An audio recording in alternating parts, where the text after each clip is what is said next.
Welcome to this edition of Ramblings of an Old Fart Podcast. Hello, my name is Craig Warren. I'm 71 years old. I've been married almost 53 years. Father of 9, grandpa to a bunch. I'm sort of retired. I retired at 65 to provide full-time care for my wife who's had some serious health issues. But lately, I realized I needed something to do to keep my mind active and keep me sharp. So why not a podcast? I have a lot of experience. I've done a lot of different things in my 50-plus years in the workforce. I definitely have a lot of opinions, so what more would you need, right? I should mention that I have never been a member of a political party, and I do not intend to do so. My podcasts do not come from a political place, just from a factual and common sense place. So, let's give it a shot. The myth of the good old days. That's what I want to talk today about. I call this podcast The Enemy Across the Aisle. We hear people saying today that we've never been more divided. Politically, especially, and in other ways. But, we look at the shouting matches on the cable news and the hate and the vitriol, and we think, man, it's never been like this before. But history tells a different story. The 1800s were brutal. We're talking about a century that started with a duel between Alexander Hamilton and Aaron Burr. Hamilton was critically wounded in that altercation and died the next day. And then, of course, it peaked with the Civil War. My thought is they should have listened to Shakespeare when he said the better part of valor is discretion. But tucked away in the corners of that violent history are stories that feel almost impossible today. Stories of men who spent their days trying to defeat each other and their ideas, but the knights were protecting their honor and their dignity. Today we're looking at those odd couples, if you will. The odd couples of the 19th century that can teach us a lot about how we should be dealing with hate in today's world. I want to start off first with the two Jameses, James Madison and James Monroe. They were in 1788. They were a big part of the Declaration of Independence and the Constitution. And at this time, in 1788, they were both running for the same seat in Congress. It wasn't a real friendly race. The Bill of Rights was hung in the balance because they disagreed on how that should go. But nevertheless, as they were campaigning, they traveled together. Of course, not in private jets like we do today, but in the same horse-drawn carriage. They'd arrive at a town square and stand in the rain or the snow and debate for a couple hours, and then, this is the part that really gets to me, they'd go to the same inn, share a meal, and oftentimes even shared the same room to save money. They realized that the person was separate from the platform. Madison won the seat, but he didn't brag. He kept Monroe as a confidant and a friend for the rest of their lives. He proved that you can fight for the seat without losing a friend. Basically, they would get out, they would debate in front of a crowd of farmers for 3 hours or so, and then they'd get back in the carriage and they'd argue about what they were going to have for dinner. They didn't see an enemy across the aisle. They just saw a friend. And now we move on to that Civil War that we talked about. Imagine the greatest divide possible. The Civil War. Ulysses S. Grant and James Longstreet. Before the war, they both attended West Point. They were best friends. Longstreet even introduced Grant to his wife. Then the war happened. For 4 years, they led armies that were meant to destroy each other. When the war ended at Appomattox, the very first thing Grant asked when he saw the other Confederate generals was, "Where's Longstreet?"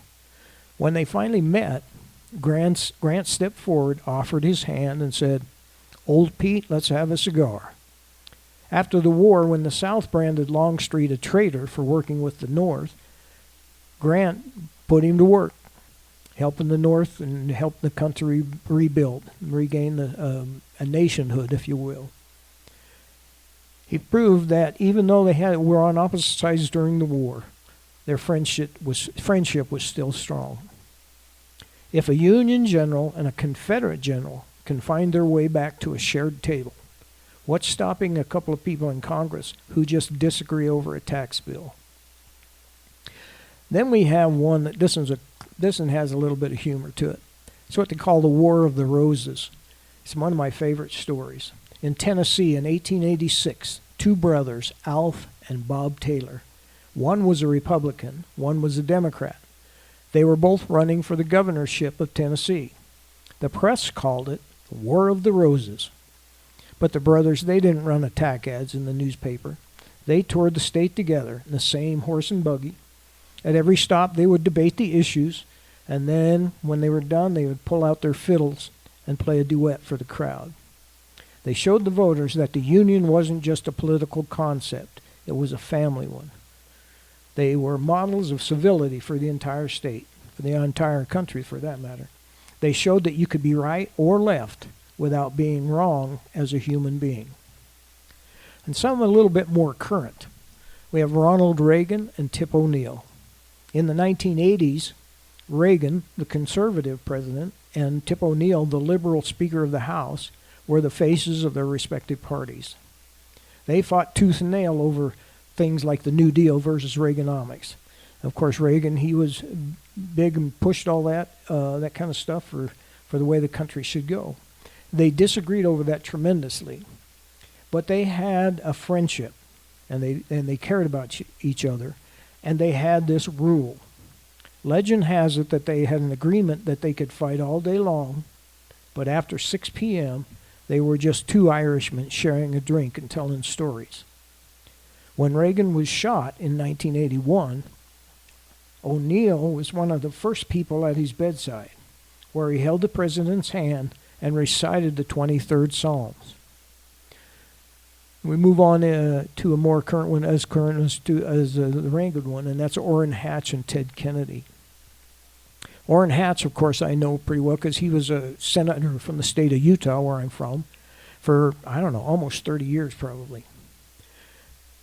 These two were ideological anchors of the Republican Democratic parties for years. They were absolutely total opposites, but they were friends.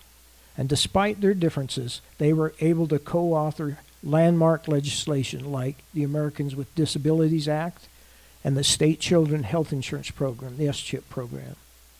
When Kennedy was diagnosed with brain cancer, Hatch, a devout Mormon, composed a song for his friend and frequently visited him in the hospital and later when he was at home, proving that legislative battles didn't preclude genuine love and friendship. Okay, now we can kind of go the other way with this. I guess we can call this the original frenemies of the United States. John Adams and Thomas Jefferson were close allies during the Revolution, but became bitter rivals as the first political parties formed. Their relationship soured so deeply they didn't speak for a decade. In their twilight years, they began a 14-year correspondence that produced some of the most profound reflections on the American democracy. They both died on the exact same day on July 4th of 1826, the 50th anniversary of the Declaration of Independence. Adams' final words were, "Thomas Jefferson survives," but he was unaware that Thomas Jefferson had passed away hours earlier. In 1812, John Adams sent a letter to Thomas Jefferson. After years of silence and bitter rivalry, Adams reached out to Jefferson to restart their friendship. This quote captures the realization that their bond was more important than their debates. And in this letter he wrote, "You and I ought not to die before we have explained ourselves to each other." Thomas Jefferson also, in a letter he wrote to William Roscoe in 1820. This is perhaps the best mission statement for this entire podcast. Jefferson explains how he navigated a lifetime of intense political disagreement without losing his friends. He said, "I never consider a difference of opinion in politics, in religion, in philosophy, as a cause for withdrawing from a friend." And in Thomas Jefferson's first inaugural address in 1801, he wrote, "Every difference of opinion is not a difference of principle. We have called by different names brethren of the same principle. We are all Republicans, we are all Federalists." So what did these men have that we don't, today's world? Well, they had a code of sorts. May have been unwritten, but they had a shield of civility, maybe.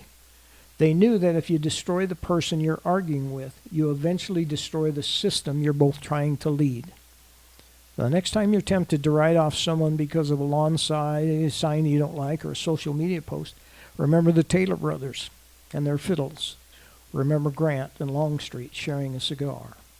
Political disagreement is a sign of a healthy country. Personal hate is a sign of a sick one. Let's choose the disagreement and leave the hate to the history books. Today we're looking at the odd couples, the men who fought for the soul of a nation but saved a seat at the table for their rivals. Like the two Jameses, James Madison and Monroe, Ulysses S. Grant and James Longstreet, Alf and Bob Taylor. Today, we don't share carriages anymore. We have private jets and encrypted Slack channels. But believe it or not, the old odd couple isn't extinct. It's just gone underground. For instance, take Senators Chris Coons and James Lankford. One's a Democrat from Delaware, the other a conservative Republican from Oklahoma. They don't just work together. They host a weekly bipartisan prayer breakfast. They've gone on record saying their friendship is a choice. They have to make it every day to keep the Senate from falling apart. The better part of valor isn't a relic of the 1800s. It's a tool. It's the direction to know that the person you're arguing with on the House floor or across the dinner table is someone you're going to have to live with tomorrow. History is a long game. The names change, but the choice is always the same. Do we want to be Hamilton and Burr, clinging to honor until someone ends up dead? Or do we want to be the Taylor brothers, finding harmony even if we're playing different tunes? Note, but kind of related, just something to consider. This one's kind of done tongue-in-cheek a little bit, but I think it has some real merit if we consider it. I was with a young grandson the other day, and we were walking through the house, and after he walked across the carpet and went to the kitchen and touched some metal, he got shocked. He asked me why that happened. So we do what people do these days. We Googled it, and here's a condensed version of what we found. When negative particles come in contact with positive particles, the negative particles lose electrons to the positive particles. And that in turn causes the positive particles to lose electrons and the negative particles to gain them. This continues on until they equalize or become neutral. Neither particle has a charge or has minimal charge. That was kind of funny, but afterwards a thought came to me, could this principle work for a different application? I mean, our modern day Congress, they are very polarized, like positive and negative. They're dramatically opposite. And they seem to divide themselves into positive and negative particles. I mean, we keep them separated by the aisle down the center of the chamber. They're so pumped up with partisan energy they can't get anything done.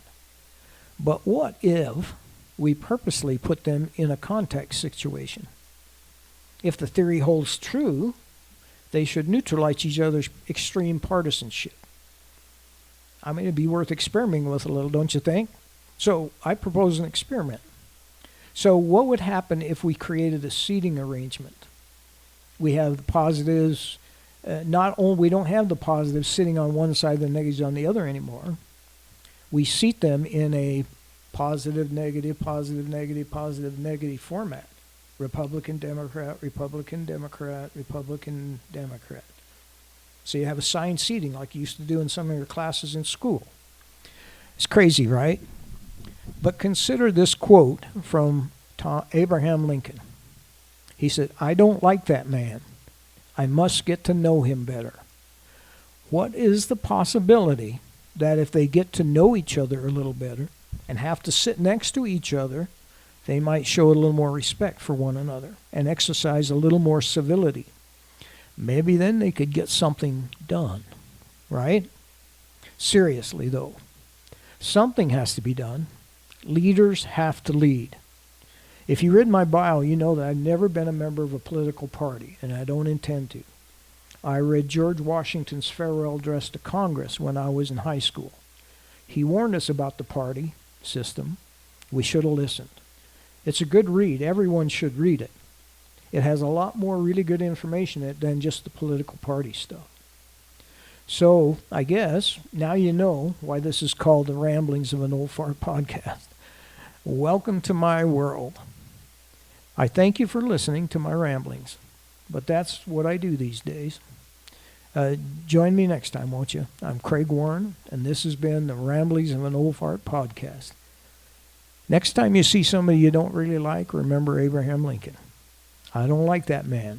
I must get to know him better. God bless and keep you until next time.